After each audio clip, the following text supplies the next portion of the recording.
This June, UCSF cancer clinicians, trainees, clinical research coordinators, and patient advocates contributed their expertise to the annual meeting of ASCO, the American Society of Clinical Oncology. Hi, my name is Jo Chen. My name is Scott Swartz. Hello everyone, I'm Dr. Samuel Washington. Once again, UCSF experts covered a range of topics over posters, presentations, and symposia.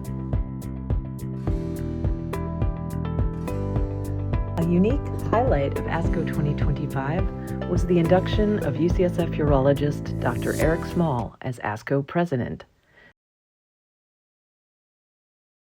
The goal of this study was to look at how well we diagnose those men who may be at risk of osteoporosis as they're getting long-term hormone blockers for prostate cancer.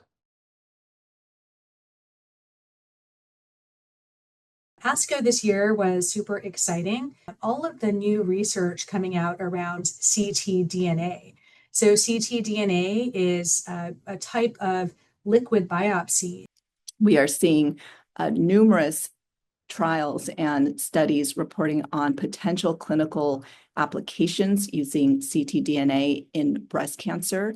We've identified patients who were positive with ctDNA at baseline. It was about 1/3 of those patients who most of them really cleared their tumor DNA. That is really good news. It speaks a lot about the safety of these treatments.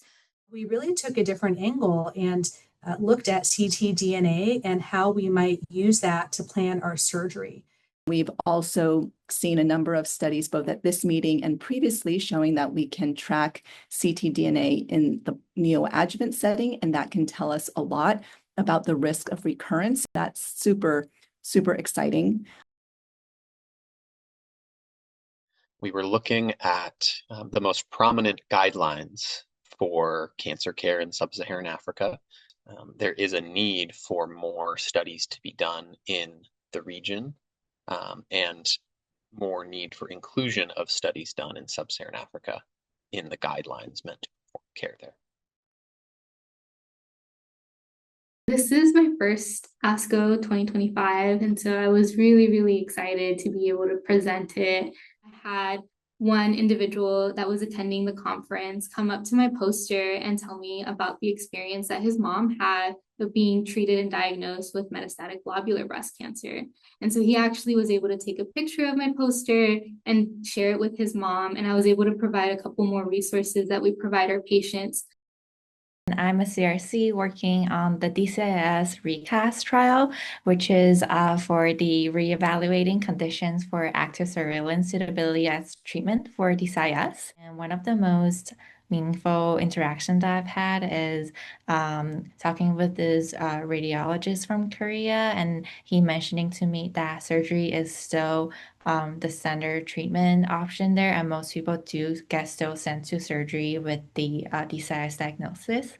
And it's very mind-opening for him to see that we're doing a trial like this here in the United States, and we exchange our views on in terms of finding more patient-centered treatment options.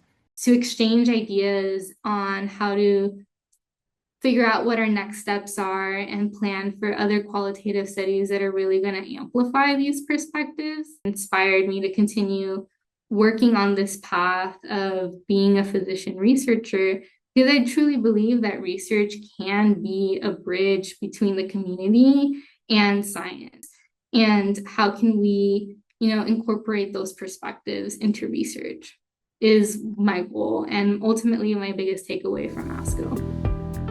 For more information on UCSF's cancer research, clinical trials, and patient care, visit us at cancer.ucsf.edu.